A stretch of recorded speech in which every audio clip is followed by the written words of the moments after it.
Assalamualaikum warahmatullahi wabarakatuh. Perkenalkan, nama saya Elsa Safitri, Stambuk F551191133. Baik, di sini saya akan menjelaskan pengertian dari algoritma. Pengertian algoritma adalah kumpulan instruksi atau langkah-langkah yang berhingga jumlahnya yang digunakan untuk menyelesaikan masalah atau persoalan logika dan matematika dengan bantuan komputer. Adapun hal-hal yang harus diketahui dalam analisis masalah, yaitu yang pertama kondisi awal, yang kedua kondisi akhir, yang ketiga data lain yang tersedia, yang keempat operator yang tersedia, yang kelima syarat atau kendala yang harus dipenuhi. Ciri-ciri algoritma yang baik yaitu yang pertama tepat, yang kedua jumlah langkah atau step berhingga dan tertentu, yang ketiga efektif, yang keempat harus terminat, yang kelima output yang dihasilkan tepat. Baik, di sini algoritma dan program. Program adalah kumpulan yang pernyataan komputer, metode, dan tahapan sistematis dalam program. Keuntungan pembuatan algoritma mempunyai banyak diantaranya, yaitu yang pertama, pembuatan atau penulisan algoritma tidak tergantung pada bahasa pemrograman dan komputer yang melaksanakannya. Notasi algoritma dapat diterjemahkan ke dalam berbagai bahasa pemrograman. Apapun bahasa pemrogramannya, output yang akan dikeluarkan sama karena algoritmanya sama.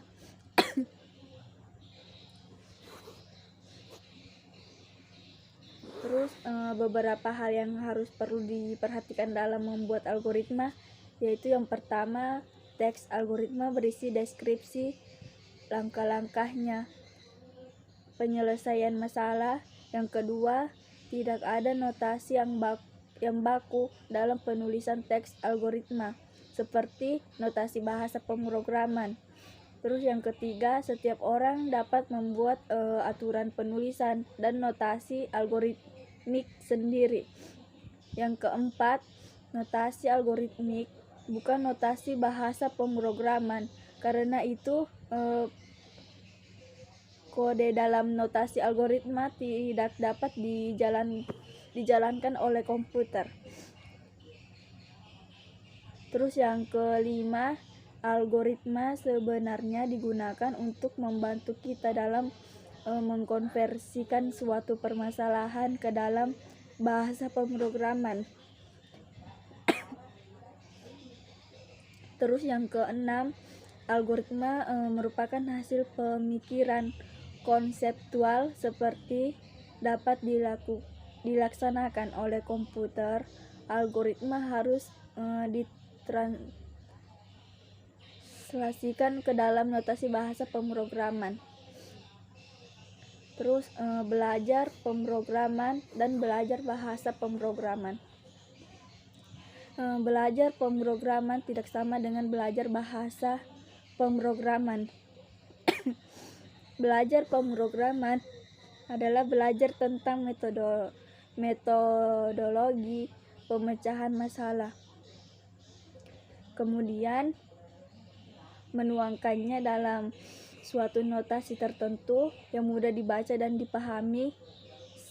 Sedangkan belajar bahasa pemrograman berarti belajar memakai sesuatu bahasa, aturan-aturan tata bahasanya, pernyataan-pernyataannya, tata cara pengoperasian kompilernya, dan memanfaatkan pernyataan-pernyataan tersebut untuk membuat program yang ditulis hanya dalam bahasa itu saja. Terus berdasarkan terapnya bahasa pemrograman dapat digolongkan atas dua kelompok besar, yaitu yang pertama bahasa pemrograman bertujuan khusus, dan yang kedua bahasa pemrograman bertujuan umum yang dapat digunakan untuk berbagai aplikasi. Terus berdasarkan pada apakah notasi kata pemrograman lebih dekat ke mesin atau ke bahasa manusia, maka bahasa pemrograman dikelompokkan atas dua macam, yaitu yang pertama bahasa tingkat rendah. Bahasa jenis ini dirancang agar setiap instruksinya langsung dikerjakan oleh komputer tanpa harus melalui penerjemah atau translator. Terus yang kedua, bahasa tingkat tinggi yang membuat pemrograman lebih mudah dipahami manusiawi dan berorientasi ke bahasa manusia atau bahasa Inggris. Terus pemrograman prosedur. Pemrograman prosedur algoritma berisi urutan langkah-langkah penyelesaian masalah. Ini berarti algoritma adalah prosedur pada program dibedakan antara bagian data dengan bagian instruksi.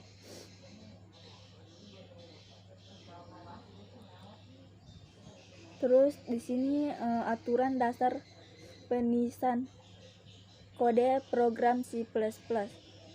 Perbedaan huruf besar atau huruf kecil dalam bahasa C++.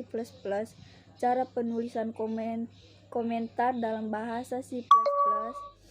Dalam bahasa C++ terdapat dua cara membuat baris komentar, yaitu yang pertama komentar singkat dengan karakter forward / 2 kali.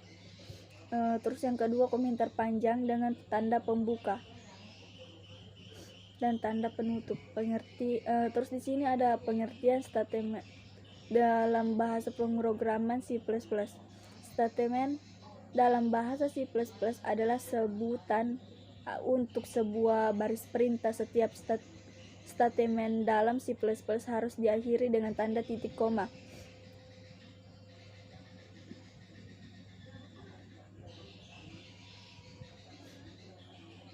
Terus di sini ada variabel dalam bahasa C++. Variabel adalah penandai identitas yang secara teknis variabel merujuk ke sebuah alamat di memori komputer atau RAM. Ketika kita membuat sebuah variabel, satu slot memori akan disiapkan untuk menampung nilai tersebut. Setiap variabel memiliki nama yang dipakai sebagai identitas. Variabel digunakan untuk menampung suatu nilai. Variabel adalah lokasi penyimpanan satu alamat di memori yang diwakili oleh sebuah nama. Variabel berisi nilai yang jumlahnya sudah atau belum diketahui. Baik, sekian dari saya. Assalamualaikum warahmatullahi wabarakatuh.